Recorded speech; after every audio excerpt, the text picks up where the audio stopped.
Évangile de Jésus-Christ selon saint Marc. Gloire à toi, Seigneur. Au 6e chapitre, les 6 premiers versets. En ce temps-là, Jésus se rendit dans son lieu d'origine et ses disciples le suivirent. Le jour du sabbat, il s'est mis à enseigner dans la synagogue. De nombreux auditeurs, frappés d'étonnement, disaient: d'où cela lui vient-il? Quelle est cette sagesse qui lui a été donnée? Et ces grands miracles qui se réalisent par semaine, n'est-il pas le charpentier, le fils de Marie, et le frère de Jacques, de José, de Jude et de Simon? Ses sœurs ne sont-elles pas ici chez nous? Et ils étaient profondément choqués à son sujet. Jésus leur disait: un prophète n'est méprisé que dans son pays, sa parenté et sa maison. Et là, il ne pouvait accomplir aucun miracle. Il guérit seulement quelques malades en leur imposant le main. Et il s'étonna de leur manque de foi. Alors Jésus parcourait le village d'alentour en enseignant. Acclamons la parole de Dieu. Gloire à toi, Seigneur Jésus.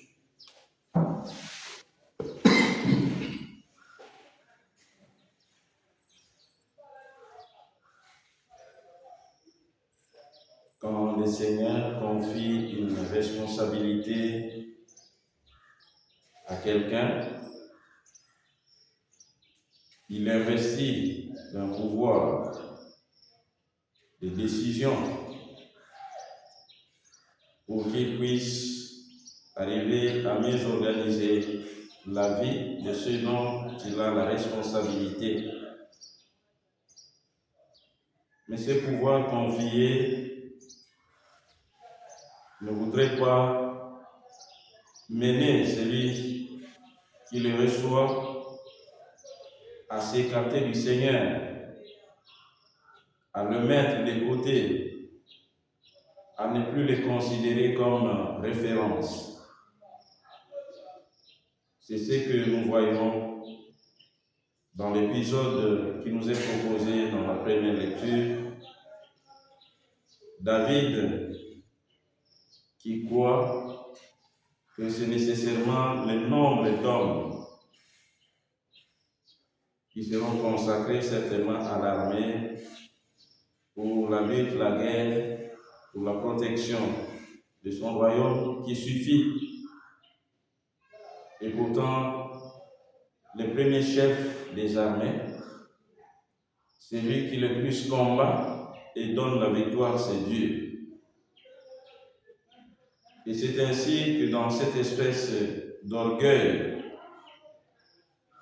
de croire plus au nombre de ceux qui pourraient s'engager à protéger le pays ou à combattre, il commettra cette erreur de ne pas se référer au Seigneur, de ne pas lui proposer ce qu'il entend réaliser et de s'engager directement en donnant l'ordre de faire le recensement. C'est bien, on doit connaître quel est le nombre de la population sur laquelle on exerce le pouvoir, mais cela doit toujours se faire en complicité avec les seigneurs, les consulter pour recevoir de lui la véritable sagesse, l'intelligence et les forces, les orientations qui permettent de mieux assumer sa responsabilité.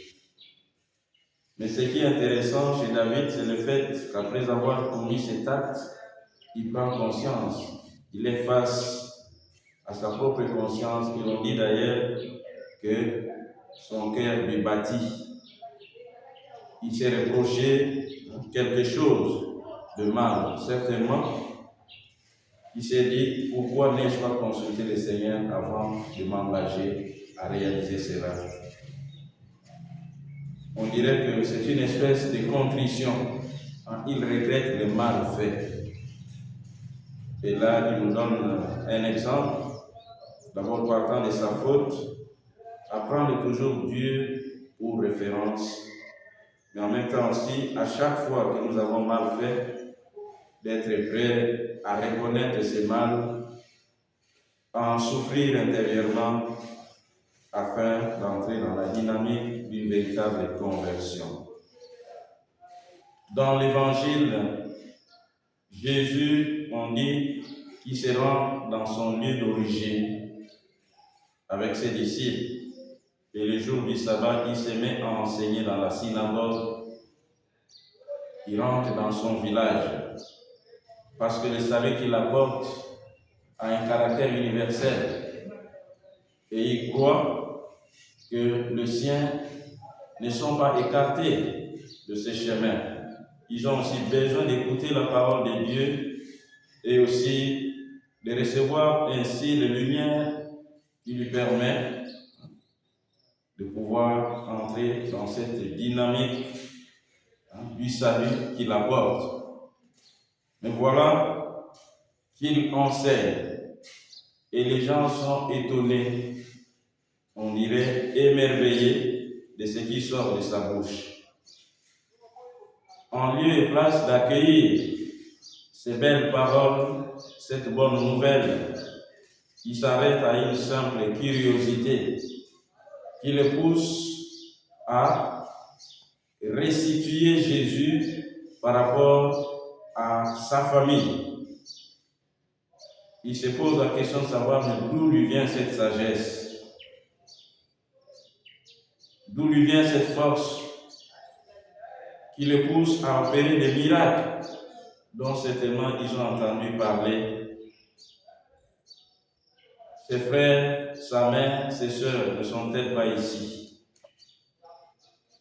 La simple curiosité qui peut nous amener à méconnaître ou à oublier ce qui est le plus essentiel. Et alors, là, on dit qu'il ne fit pas de miracle, parce que se disait-il, un prophète n'est même disait que chez lui. Jésus nous donne ce bel exemple de prendre conscience et savoir que l'évangile que nous sommes appelés à annoncer doit aussi commencer par d'où nous venons. Nos familles sont aussi ces lieux d'évangélisation, nos communautés. Nous ne devenons pas seulement évangélisateurs, annonciateurs de la bonne nouvelle, dehors, loin de chez nous, mais commençons par chez nous. Et c'est chez nous, c'est d'abord en nous-mêmes. Nous avons d'abord à commencer à nous évangéliser et à aller progressivement pour que la bonne nouvelle, passant par nous, atteigne ceux de nous qui nous sont proches et qu'elle aille plus loin que nous. Mais en même temps aussi, à chaque fois peut-être que ceux de nôtres n'arrivent pas à reconnaître en nous ces envoyés de Dieu, que nous ne puissions pas regretter parce que Jésus lui-même a connu cela. Des gens qui doutent de ce qu'il fait et de ce qu'il est.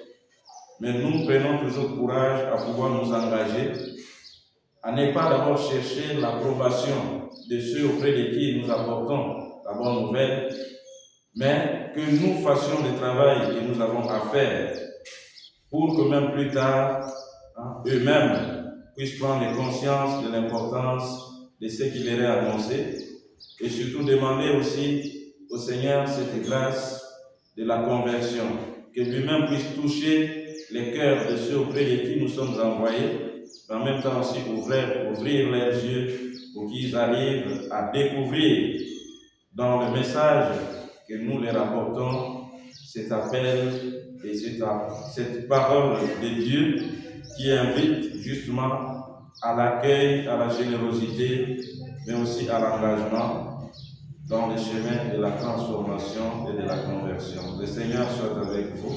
Et avec votre esprit.